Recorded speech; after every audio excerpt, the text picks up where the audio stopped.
अस्सलाम वालेकुम dear student. आज हम ह्यूमन डाइजेस्टिव सिस्टम का थर्ड पार्ट स्टमक डिस्कस करेंगे। ये हमारी बॉडी का भी बड़ा इंपॉर्टेंट ऑर्गन है, एज वेल एज पेपर के पॉइंट ऑफ व्यू से भी बड़ा इंपॉर्टेंट ये टॉपिक है। ये लॉन्ग क्वेश्चन भी आता है और इसमें कुछ इंपॉर्टेंट एमसीक्यूज़ भी हैं और शॉर्ट क्वेश्चन भी आते हैं। फर्स्ट ऑफ ऑल हम स्टमक की मार्फोलॉजी स्टडी करते हैं। जे shaped stomach is located in the upper side. Stomach की शेप कैसी होती है? इंग्लिश अल्फ़ाबेट जे की तरह की होती है और ये हमारे एब्डोमिनल कैविटी पेट के अंदर मौजूद होते हैं, उसके अपर साइड पर बिलो डायाफ्राम। डायाफ्राम में एक मेम्ब्रेन होती है, मस्कुलर मेम्ब्रेन, मसल्स की बनी हुई, जो हमारी थोरेसिक कैविटी और एब्डोमिनल कैविटी को अलग करती है। बिल्कुल उसके नीचे जो है ये मौजूद होता है। सकते हैं इस डायग्राम के अंदर स्टमक की लोकेशन को आप इजीली समझ सकते हैं। ये वाली जो रीजन होती है ये थोरेसिक रीजन कहलाती है और थोरेसिक रीजन के यहाँ पर एक मस्कुलर ऐसे शेप का एक स्ट्रक्चर होता है जिसे हम डायाफ्राम कहते हैं। डायाफ्राम का मतलब ही मेम्ब्रेन या लेयर होता है। तो ये ऊपर वाली रीजन को नीचे वाली रीजन जो हमारा पेट है इससे अलग करती है। बिल्कुल इसके नीचे जो है यहाँ पर लेफ़्ट साइड पर स्टमक मौजूद होता है। ये है लोकेशन स्टमक की। फिर उसके बाद सेकंड हेडिंग देंगे आप लोग, स्ट्रक्चर ऑफ स्टमक। स्टमक को दो पार्ट के अंदर डिवाइड किया गया। एसोफिगस के बिल्कुल जो लोअर वाला रीजन होता है वो कहलाता है कार्डिक एंड, और फिर उसके बाद कार्डिक एंड के नीचे जो वाला पोर्शन होता है जो इंटेस्टाइन की तरफ होता है वो कहलाता है पाइलोरिक एंड।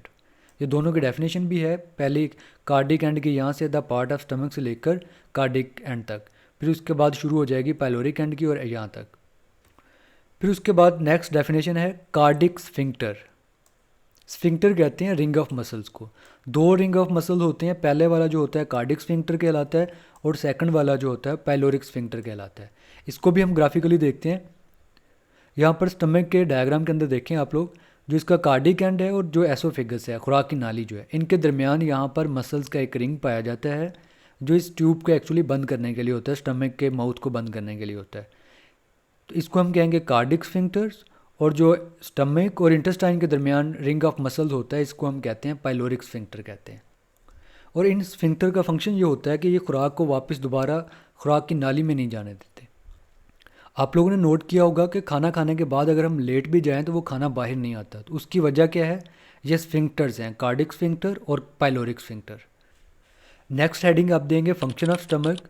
स्टमक क्या करता है? ये मैकेनिकल और पार्शियल थोड़ी सी केमिकल डाइजेशन भी करता है। और फिर इसके अलावा स्टमक का काम क्या होता है? फूड को स्टोर करना।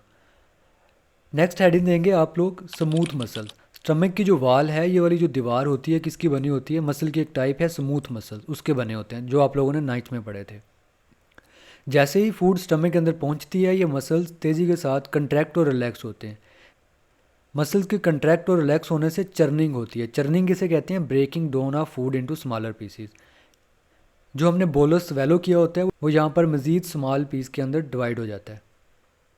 और चर्निंग के प्रोसेस के दौरान हीट भी प्रोड्यूस होती है और हीट फिर जो लिपिड्स होती है उसे मेल्ट करने में और उसे डाइजेस्ट करने में मदद करती है।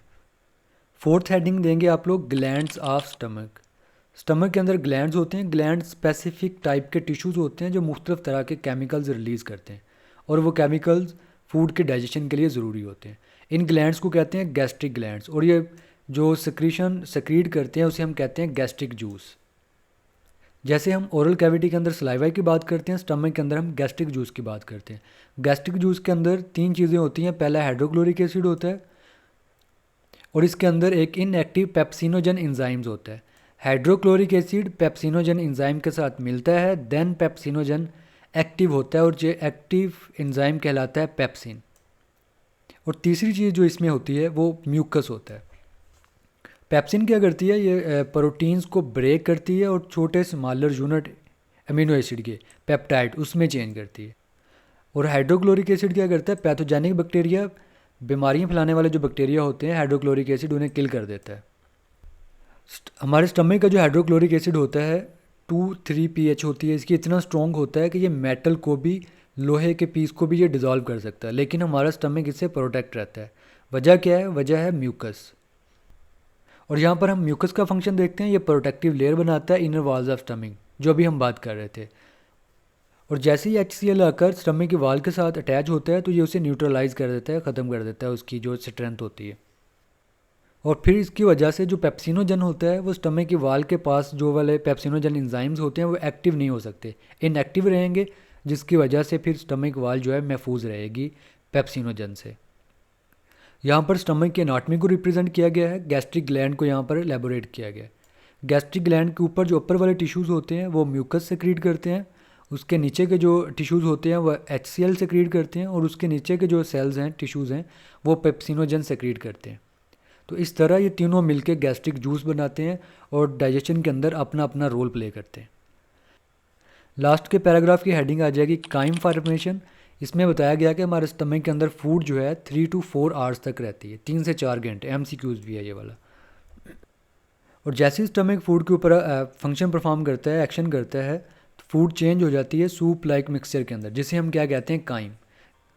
ये डिफरेंस आता है बोलस और काइम के अंदर। इसकी डेफिनेशन आप ड्यू टू से लेकर काइम तक करेंगे।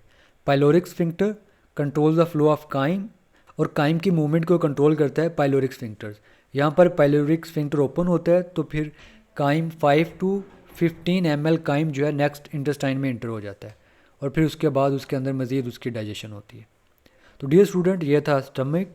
यहाँ पर हमने इसका मॉर्फोलॉजी देखा, इसका स्ट्रक्चर, एनाटॉमी देखा हमने, और फिर इसके बाद हमने इसके अंदर जो मसल्स हैं उनको स्टडी किया, इसके अंदर गैस्ट्रिक ग्लैंड जो थे उनको स्टडी किया। गैस्ट्रिक ग्लैंड क्या बनाते हैं, गैस्ट्रिक जूस बनाते हैं।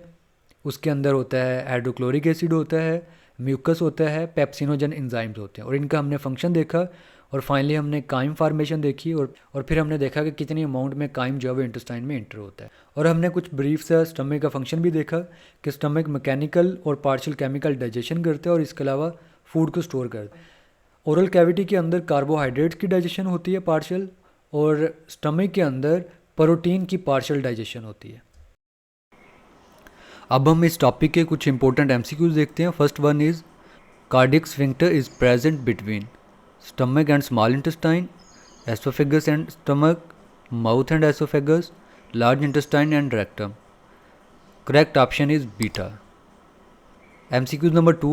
Each time the pyloric sphincter opens, how much chymes move into intestine?